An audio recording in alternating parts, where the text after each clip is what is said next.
Hello ladies and gentlemen, and welcome to TCTV, and welcome to the first live update. We actually come to you guys at 1 p.m.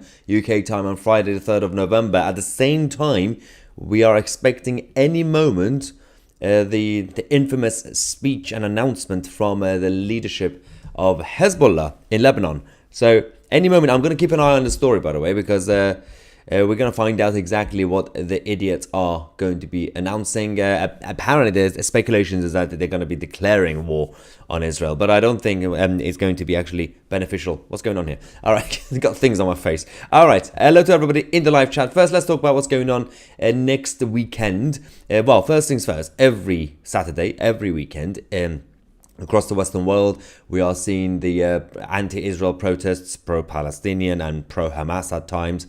And next Saturday, next weekend overall, is going to be a little bit dangerous. Hopefully not, but the securities and the intelligence are very worried about what could actually happen, because on Saturday, which is the actual Remembrance Day, well, technically this is actually for 4th of November, but then next Saturday as well, 11th, they're going to be doing a massive march in London. They're busing people around towards London. And the issue with this is that this so-called march on Remembrance Day, and of course a rogue breakaway sort of group have also announced they're going to be disrupting Remembrance Sunday as well, so 2 days. But Martin Daubney from GB News actually mentioned something interesting, because they are busing people from everywhere, including Batley. He said, it's astonishing that coaches from Batley are heading to London on the 11th of November to march for Palestine on Armistice Day. A reminder that the Batley grammar school teacher is still in hiding. 2.5 years. Obviously on since the cancellation of the teacher. Yet the Batley residents are heading to London to dole out more moral advice. It is interesting, isn't it?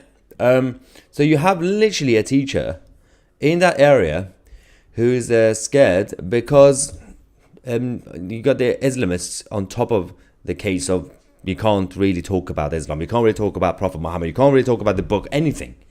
You can't criticize it, you can't make jokes, you can't even use it as an educational tool really, if you're going to be objective about it. So the teacher has been in trouble for a long time, and the residents in that area in Batley, you would think that they would stand up for the teacher doing the normal job. Nope.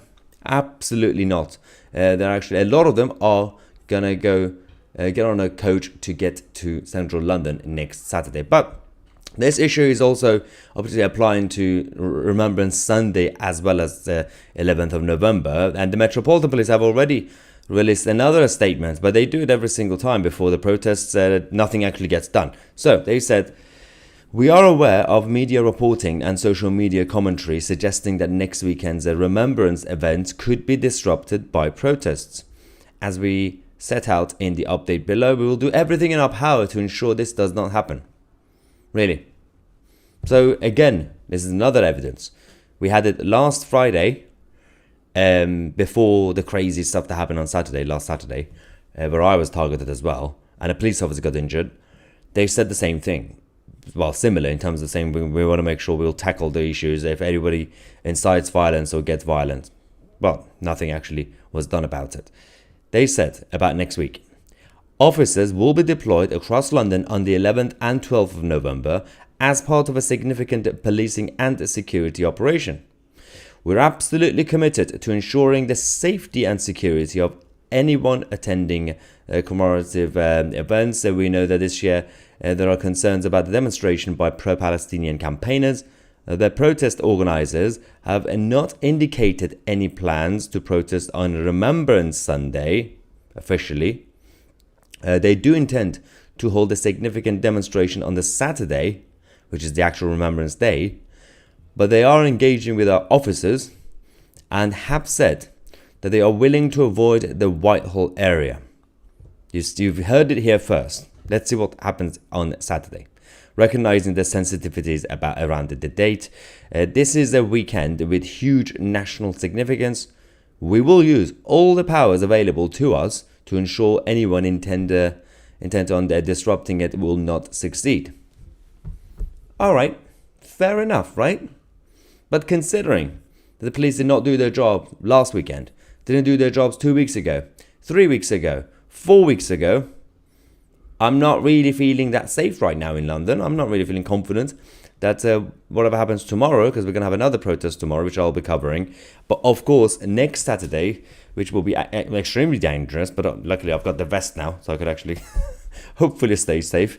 One of the main issues is that it's gotten so bad that there are a lot of people who say we need to just ban the whole thing, even though technically that goes against free speech and the right to protest. But my main problem is organizers could have a conversation with the police. They could cooperate. Fair enough. But these sort of protests, these sort of events are extremely rogue. Nobody knows anybody. So there are dangerous people who would find out about the date and the location, and all they do. So you got the organizers actually preparing everything, right? And then you got the crazies finding out the date. They go. And do you think during the protest, during the so-called demonstration and march, the organizers could actually be good shepherds and look after everybody and tell anybody off if they break the law? No. The organizers are there to do a basic kind of operation as shepherds to ensure that people know that you have to stay on this side of the road, not that side of the road. But again, there's only a handful of them. They can't control the sheep. And at this point, the police are supposed to be forming lines to making sure to block certain roads and everything else. And especially when it comes to next Saturday, are they going to be doing it successfully or not? And if anybody fights back against the police, will they actually be arrested on the day? Or is the police going to be asking us days after if we can identify some of those individuals? It's absolutely astonishing what's happening with policing in this country. So, as a super chat, thank you so much, ASA, for your super chat support. Let's go back to why it's important to talk about next weekend, because Remembrance Day, and well, next weekend is the Remembrance Weekend in general, Saturday and Sunday. I feel like the new generation don't really understand the concept. They don't really understand what these people went through. A lot of the people in the new generation, from all sides, by the way, are also extremely weak and feeble and cowards.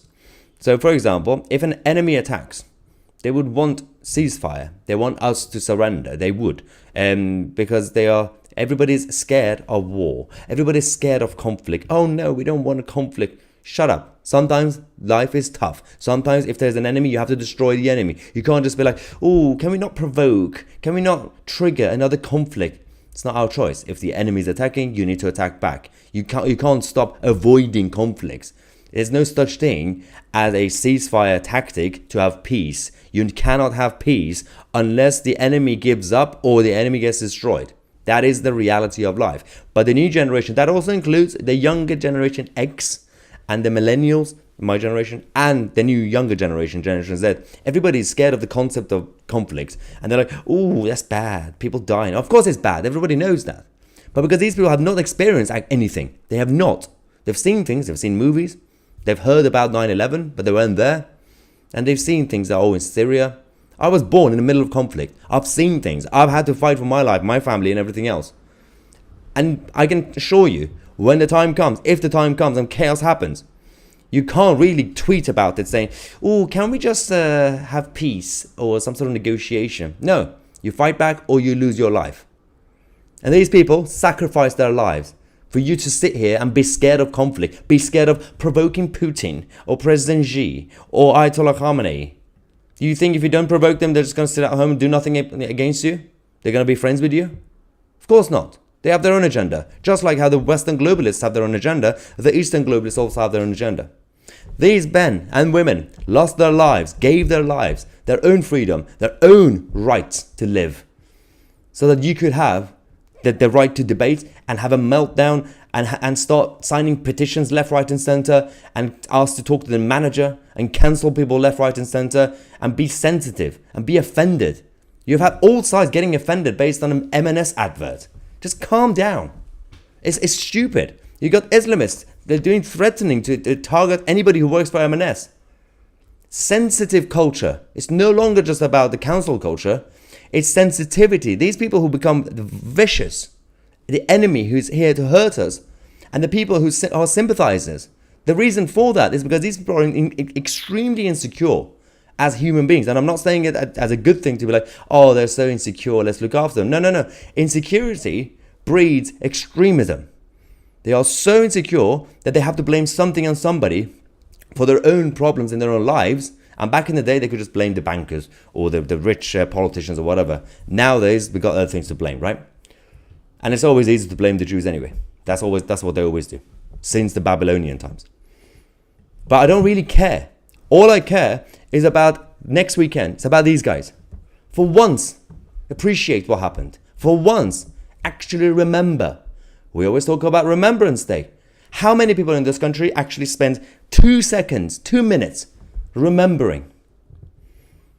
We've gone way too long without any conflict, and I don't want a conflict. I don't want to promote it. I'm just saying that it's just inevitable in life because we haven't had hardship in the West in that sense. People have forgotten how it feels. They have not experienced it.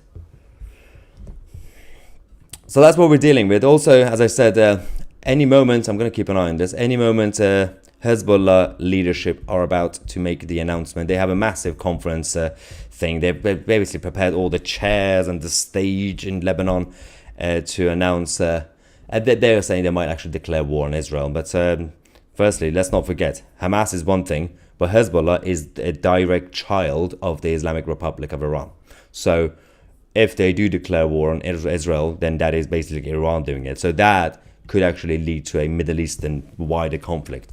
And those who are calling for a ceasefire do realize that's not going to work. That you can do ceasefire, you can delay the inevitable, but ceasefire is not peace. When you're one side having a direct agenda, not just to wipe out the Jews, that's not even the main priority right now, is the fact that they want to convert the whole world to their ideology. It's the original one world government ideology. They came up with it centuries ago. So they're not going to stop until we say enough is enough. So we'll wait for Hezbollah to see what they're going to do. But in terms of next weekend, we already had some councils, Barrytown Council in Wales, cancelling the parade. But they have actually said that's for health and safety reasons. I'm afraid that there will be certain areas that they might cancel the remembrance event. I really hope that doesn't happen, but we have already heard some areas that are considering doing it just to keep people safe. I mean, are you kidding me with this? The whole point of the event was to actually appreciate those who stood up to evil. And we are running away from evil. We are hiding. We are allowing evil to take over, to just do whatever they want. We are the ones who are apparently responsible to run away and hide. In case we offend the evil.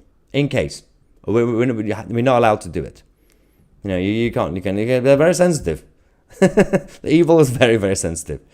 So that's what we're dealing with. So tomorrow, 4th of November, Day of Action for Palestine. Half of these people don't even know where Palestine is on the map if you show it to them. They say ceasefire now. I don't understand what that means. If they think that means peace. Some of them, I think they're stupid enough to believe that ceasefire is peace. They think if Israel stopped defending itself, then the Hamas side would say, oh, cool, let's stop now. Let's have peace. Let's be friends. Again, the mainstream media have been very one-sided, their reports. They have not been telling you that for the past 3-4 weeks, every single day, Hamas has continued to attack Israel. What they're telling you is solely reporting on Israel doing the counterattack. They've been talking about that a lot, every day. They talk about Israel doing the airstrikes and the ground operation and everything else.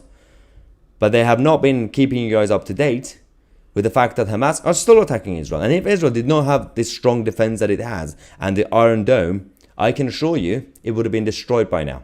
It would have been completely annihilated as a land and people. All right, let's quickly go back to the live chat. Big Vern says, get ready, the good veterans of the UK and Great Britain. We know what's got to be done. Fish Soup says, celebrating diversity is the same as cancelling the British way of life. Exactly. Absolutely perfect definition of what the modern 21st century diversity means. These people also don't believe in diversity, actual diversity, because true diversity, when it comes to humans, we all know that humans on this planet all look different. We have different skin color, different eye color, different hair and all that. We know that. But the true diversity is supposed to be the diversity of thought and ideas. They don't want that. They want everybody to think exactly the same. We have a Snowy Owl says that there are 52 weeks in a year. They could have chosen any day. This is deliberately to cause upset. This is also fascinating. So obviously, the things are escalating now. So that's why they're doing it now anyway. But they could have skipped one Saturday, right? Or do it on Friday. Or whatever. But these are the same people who claim that every single day for the past 70 or odd years or whatever, there's been a conflict and Israel has occupied the whole land, right? If they really care, why have they not been out every Saturday protesting for the past few decades? Why were they not really talking about the civilians in Gaza 2 months ago? Why do they not care about the fact that Hamas are forcing the civilians to stay in their homes? They don't care about the civilians. They don't care about Palestinians. They don't care about ordinary people. They care about being anti-something. And it's the illusion of anti the oppressor. It's the concept that's been brainwashing the system for the past few decades. And this is basically what we call modern Marxism. And after the Soviet Union, they've also used the same tactics.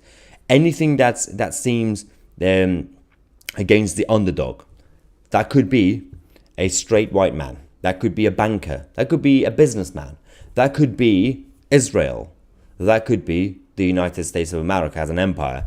Anything that is powerful or seems powerful compared to the underdog. And by the way, at times, the powerful is evil. At times, the powerful is actually powerful. And at times, it just seems evil because it has to be powerful to defend itself. That is the state of Israel. They have to be seen as powerful in order to defend themselves. But during the neocon era of America being powerful, yeah, that was a little bit evil because they kept making a mess in the Middle East. So you have to have nuance in this. You have to have be balanced about what the oppressor is. But right now, we have a lot of people, most of them on the political left in the West, who just support things that is against the illusion of the oppressor. So that's what we're currently having. And then they've changed their tactics over the last few decades. Instead of just trying to fight back against the powerful, they are now infiltrating those entities. You got Disney, you got Hollywood, you got M&S, Marks and Spencer's with their Christmas ad. The ones who were against the powerful force, the evil that is M&S at the time, they infiltrated it, they took control, now they're changing policy. Same thing with civil service, same thing with the BBC, with the NHS, everything, all the institutions. And now we're just sitting here and moaning about it instead of actually doing something. Just a quick reminder again as well, what Martin Daubney said from GB News, said next Saturday, because obviously in order to disrupt Remembrance Day and then Sunday, Remembrance Sunday, but that's not official for Sunday, they are busing people from everywhere. And Martin said, it's astonishing that coaches from Batley are heading to London on the 11th of November to march for Palestine on Armistice Day. A reminder that the Batley grammar school teacher is still in hiding 2.5 years on. Yet Batley residents are heading to London to dole out moral advice. For those of you, if you're not familiar, this Batley teacher, a grammar school teacher, is in hiding after being cancelled because you're not allowed to talk about the holy book of Muhammad, and you're not allowed to use it for as educational purposes. You're not even allowed to make jokes. And they didn't just cancel the teacher, they targeted the teacher so much that the teacher had to go into hiding. It's been over 2 years. No one's talking about it, apart from we've talked about it on this channel and some others on the alternative media platforms. You have to remind people every now and then what's going on, but that's not the only problem, as Martin Daubney said. Teachers in hiding, some residents of Batley have decided to actually go and support the same tribe that wants to destroy the teacher's life. Iran fell because the left joined up with the Islamists. You imbeciles need to wake up. Yes, I'm not sure which imbeciles we're talking to, but in the live chat. But that was the problem with what happened to Iran, which was the beacon of hope at the time, and it was getting better and modernized and more obviously liberal and everything else under the Shah. There was a very complicated history with the Shah of Iran anyway, because his dad was there and he did the initial modernizing, but then the Brits came from the south and the Russians from the north. And then Brits basically said, well, you have to listen to us. It got complicated. They got rid of him. But the son was obviously, he had the right to take over anyway. But the Brits sponsored the son, Mohammad Reza Pahlavi, the last Shah. And then again, the Russians up there, the Brits down there, the whole country is getting messed up. The Shah called America, can you come and save us from these idiots? And then the Americans came, pushed out the Brits and the Russians. And then it got to a situation where initially, people accused the Shah of being America's puppet because America had saved him. Fair enough. And then they became allies.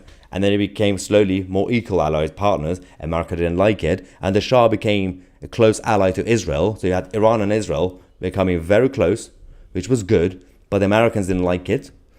And somehow, the same CIA that were in favor of the Shah somehow fueled the chaos, helped the Islamists, who were not really that powerful at the time, because you had the Shah's main enemy was the communists from the Soviet Union, and he had the Savak, which is like a CIA, very brutal against the enemy.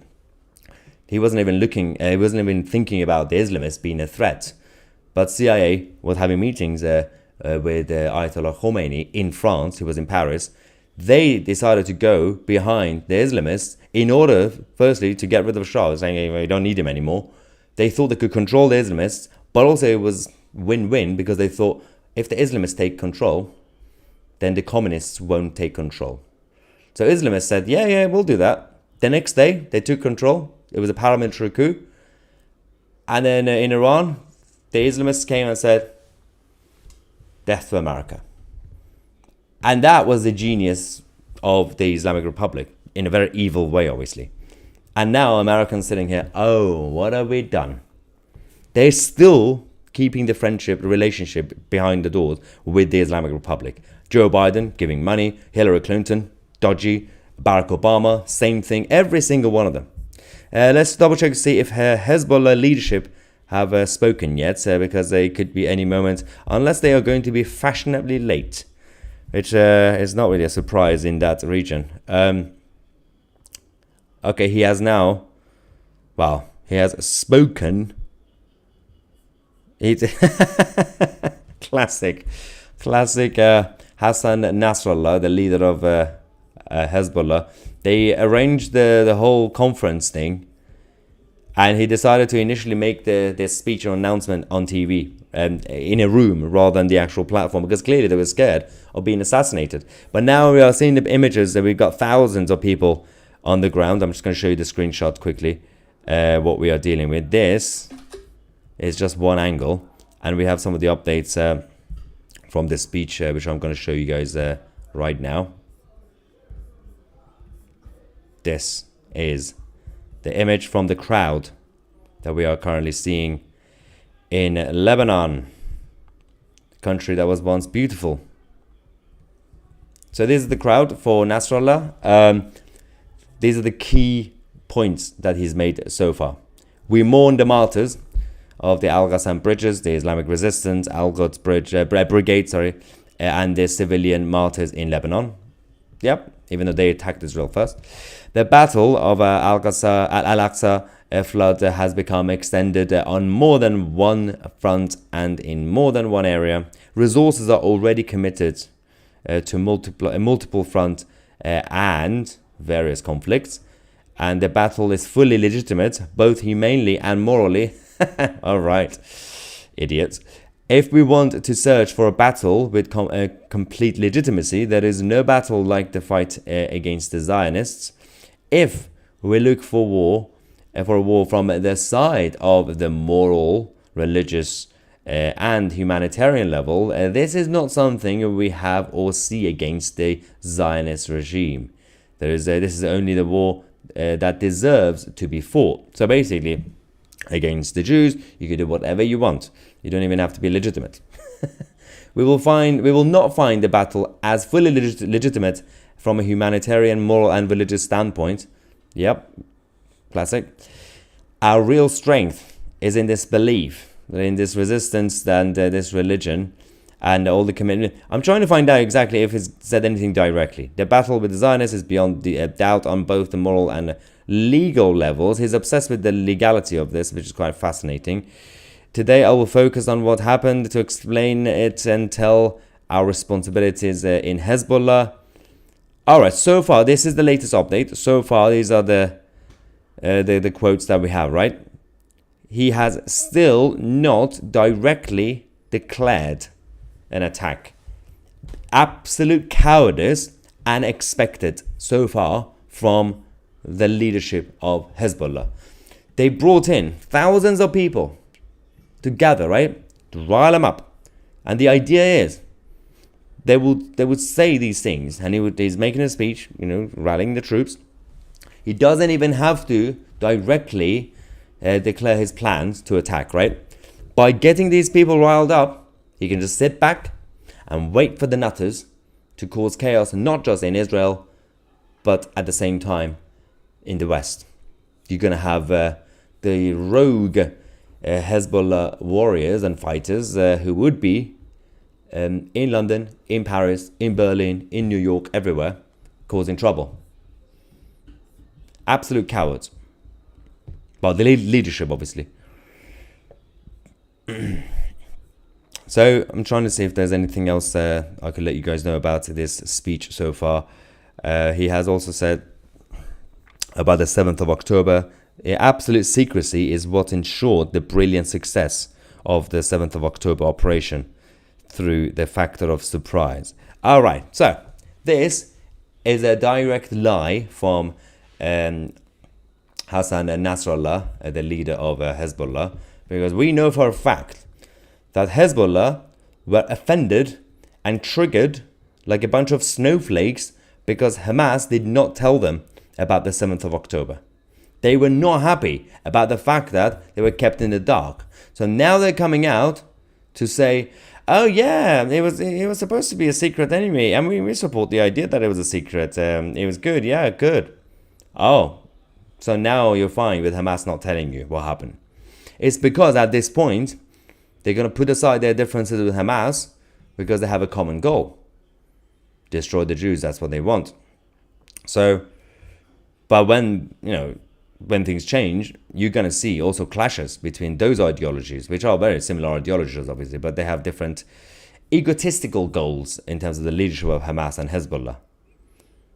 Also, you can just make it easier. You take down Iran, you bring down the rest of these idiots as well. But you have to go to the root of the problem, and that is the Islamic Republic of Iran.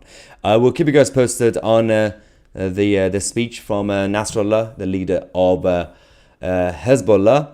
And of course, throughout the day, we're going to give you guys all the other updates that the mainstream media are not giving you. Thank you so much for watching. Before I go, I want to say a massive thank you, a big thank you to every single one of you who have joined our 2CTV community, part of Locals, and Locals is part of Rumble. It's a pro-free speech platform. You could say whatever we want on that. Obviously, we have our 2CTV on YouTube. It's great. This platform for reach, for expanding our reach is brilliant. But in terms of obviously all these conversations I've had over the last 2-3 weeks, everything's been demonetized. So we can't, in order to actually expand the team, and we are getting more journalists and everybody else involved with the channel and contributors, we have to stay independent. I do not want to be owned and controlled by big financial backers of the vested interests. I refuse to do that, at least for now. So you guys who've joined the 2CTV community, thank you so much for all the support. If you want to come and join us, just check it out. You don't have to.